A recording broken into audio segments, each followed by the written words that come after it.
On continue la petite étude sur la prière. On a encore des beaux points, des beaux versets à aller chercher dans la parole qui vont nous encourager à prier pour voir les guérisons, corps, âme et esprit. Parce que c'est ce que le Seigneur veut faire. Il ne veut pas juste pardonner nos péchés, il veut aussi nous guérir, corps, âme et esprit, pour qu'on puisse être des gens, pas juste nés de nouveau, mais restaurés. Il veut nous restaurer. Dans la parole, il y a plusieurs versets qui nous parlent de différents sens, comme des temps de rafraîchissement qui doivent venir, mais il y a plus que ça. Il veut plus que juste nous rafraîchir. Il veut nous renouveler pour qu'on devienne complètement une nouvelle créature, puis marcher aussi en tant que chrétien épanoui spirituellement, moralement, puis physiquement. Le Seigneur cherche des personnes qui ont un désir de voir les gens sauvés et guéris.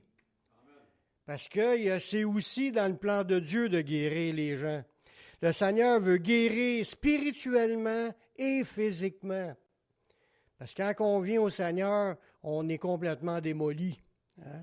Physiquement ou moralement ou spirituellement aussi. Puis il faut que le Seigneur vienne faire une œuvre complète pour nous changer. La prophétie nous enseigne que par son sacrifice à la croix, ses souffrances et son sang qui a été versé sont pour notre guérison complète. Notre corps, notre âme et notre esprit. C'est pas juste pour nous pardonner nos péchés. Oui, on est pardonné, mais il veut aussi nous guérir. Dans Isaïe 53, le verset 5, ça dit « Mais il était blessé pour nos péchés, brisé pour nos iniquités. Le châtiment qui nous donne la paix est tombé sur lui, puis par ses meurtrissures, nous sommes guéris. » Dans ce passage-là, on voit le travail de la guérison miraculeuse de Dieu, qui n'a pas juste rapport au péché. Oui, il est blessé pour nos péchés. Il fallait qu'il souffre pour subir le châtiment de Dieu, la colère de Dieu qui est tombée sur lui. Notre colère qu'on méritait à cause de nos péchés est tombée, puis ça lui a occasionné des blessures physiques. Il a été brisé pour nos iniquités. Parce que brisement, ce n'est pas nécessairement le brisement des os, c'est le brisement moral. D'accepter de se faire humilier puis de se faire cracher d'en face. Lui qui est le créateur de toutes choses, m'a dit, il a été brisé intérieurement. Fait qu'il a subi une brisure dans son âme lui-même pour nous assurer une guérison aussi pour notre âme. Ça dit que le châtiment qui venait de Dieu, là, un châtiment que la colère de Dieu était pour nous, mais est tombé sur lui. Le châtiment qui nous donne la paix, est tombé sur lui. Ça veut dire que Dieu voulait qu'intérieurement, on soit guéri pour marcher dans la paix, dans le shalom de Dieu. La paix qui vient de Dieu. Ça, c'est à cause du châtiment que Jésus a subi. Fait que le châtiment était pour nos péchés, était aussi pour notre âme, pour nous contenir un âme qui marche dans la paix. Puis ça dit aussi, c'est par ces meurtrissures, ces coups qu'il a reçus, ces blessures, que nous sommes guéris. Là, on parle de la guérison physique. En réalité, c'est la guérison tout entière. Dieu veut faire une œuvre complète en nous. Puis le mot « guéri » qu'il y a là, c'est guérison, être guéri, ou ça veut dire aussi rétablir, ça veut dire aussi assainir, ça veut dire devenir saint, S-A-I-N, pas saint dans les saints du ciel. Saint, c'est quand t'es saint, c'est que t'es plus meurtri. Une pomme qui est saine, elle est belle, mais quand elle est poquée, elle n'est pas saine, elle est meurtrie. Mais Jésus est devenu meurtri pour que nous, on devienne saints. Imagine-toi, que notre corps devienne saint, puis notre âme devienne saine. Puis ça veut dire aussi, se guérir, ça veut dire pardonner, ça veut dire aussi réparer, ça veut dire aussi penser. Quand tu veux mettre un pansement sur les blessures. Fait que le sacrifice de Jésus, c'était pour nous réparer complètement, corps, âme et esprit. C'est fort. C'est dans le plan de Dieu de pardonner, mais aussi de réparer les êtres humains qui dit « Venez à moi, vous tous qui êtes fatigués et chargés, je vais vous donner du repos », c'est à ça l'appel, le repos, la paix, la restauration, la bénédiction qui est en Dieu, en Jésus. L'offre d'être guéri, c'est autant pour les gens du monde que pour les chrétiens frappés par Dieu. Oups! Oui, dans la Bible, ça nous parle dans le Nouveau Testament qu'il y a des chrétiens qui ont des jugements de Dieu, puis des fois, c'est des maladies, des problèmes que les chrétiens vivent, puis c'est à cause de certains péchés qui sont dans leur vie. Mais ce que Jésus a accompli, c'est autant pour les gens du monde, pour qu'ils puissent être bénis, guéris, délivrés, sauvés, ce qu'on était nous autres. Mais même en marchant dans le Seigneur, il veut continuer à nous guérir, à nous restaurer. Ça fait partie de sa bénédiction. Dans 1 Corinthiens 10:30, ça dit que c'est pour cela que parmi vous, qu'il y a beaucoup d'infirmes, de malades, puis d'un grand nombre sont morts. Si nous nous jugions nous-mêmes, nous ne serions pas jugés. Mais quand nous sommes jugés, nous sommes châtiés par le Seigneur, afin qu'on ne soit pas condamnés que le monde. Mais Dieu, quand il fait ça, c'est comme l'autre verset qui dit que le Seigneur châtie ceux qui l'aiment, ceux qu'il reconnaît pour ses fils. Ça veut dire que ça se peut qu'il y ait des chrétiens qui aient besoin de la guérison de Dieu, puis c'est à cause de quelque chose qui n'est pas de Dieu dans leur vie. La parole de Dieu nous encourage d'aller voir les anciens pour être guéris spirituellement et physiquement. Parce que dans Jacques, ça nous le dit dans Jacques chapitre 5, le verset 13. Il parle encore aux chrétiens. Si quelqu'un parmi vous est-il dans la souffrance, qu'il prie. C'est la meilleure affaire à faire. Quelqu'un qui est dans la joie, qu'il chante des cantiques.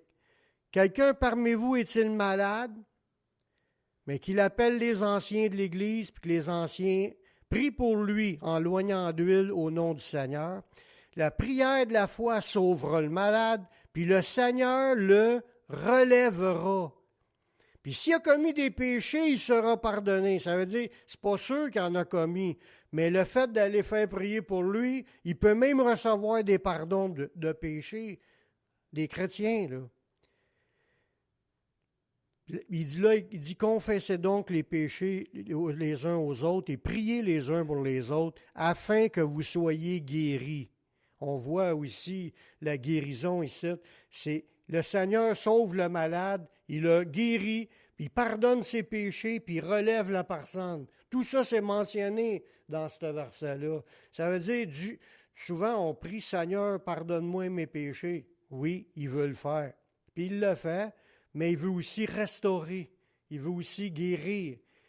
Comme un exemple de quelqu'un que j'avais entendu qui avait enseigné ça, il dit, le Seigneur, il veut guérir les cœurs brisés.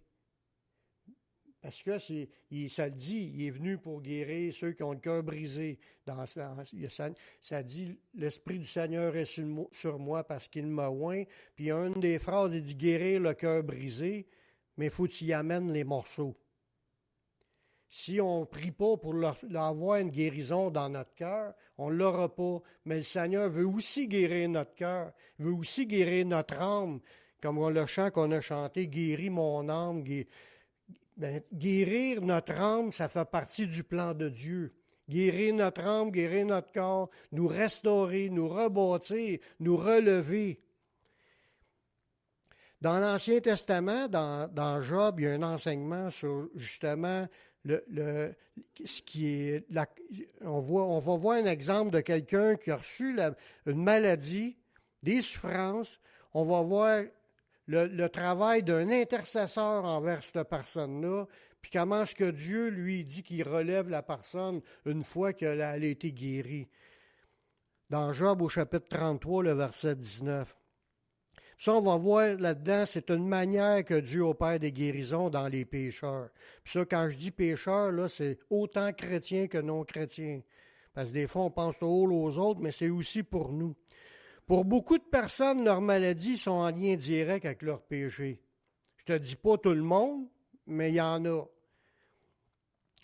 Dans Job 33, le verset 19, ça dit « Par la douleur aussi l'homme est repris sur sa couche ». On voit là-dedans, quand il parle qui est repris, Ça veut dire que c'est une reprimande qu'il a reçue du Seigneur. Puis là, il est couché dans son lit avec une maladie parce que c'est un jugement de Dieu sur sa vie, dans ce cas-là, ici, dans ce verset-là. Puis là, il dit, quand une lutte continue vient agiter ses os, là, tu vois que la personne est en combat pour sa survie dans ce passage-là. Alors, il prend dégoût le pain, même les aliments les plus exquis, parce que là, il vient un temps, quand tu es malade, tu n'as même plus le goût de manger. Sa chair se consume. Puis là, on voit, c'est comme, ça prend comme un exemple de quelqu'un qui a le cancer, puis tu le vois maigrir quasiment à vue d'œil à cause de sa maladie. Sa chair se consume, puis il disparaît. Ses os qu'on ne voyait pas sont mis à nu. Là, on voit que cette personne-là est gravement malade, puis est alitée. Son âme s'approche de la fosse, fait qu'elle est à la veille de mourir, cette personne-là, dans sa maladie. Puis sa vie des messagers de la mort est en train de s'approcher des messagers de la mort, de ceux qui vont annoncer qu'elle est morte. Là, dans ce passage-là, ça parle d'une personne qui est malade, qui est en train de dépérir, qui est en train de mourir dans son lit, dans des souffrances atroces, puis qu'elle n'est pas capable de s'en sortir. Dans cet enseignement-là, on va continuer à lire les autres textes, là, ça suit tout. Dans cet enseignement-là, Dieu veut nous parler d'un messager qui va aller voir cette personne-là, puis qui va intercéder pour le pécheur. Tout de suite, le verset suivant, dans Job 33, le verset 23, « Mais, là, la personne est en train de mourir, mais il y a un mais. S'il se trouve pour lui un ange, mais c'est un messager, qui est le même mot, un messager, c'est un envoyé de Dieu, un disciple du Seigneur qui s'en va rencontrer cette personne-là.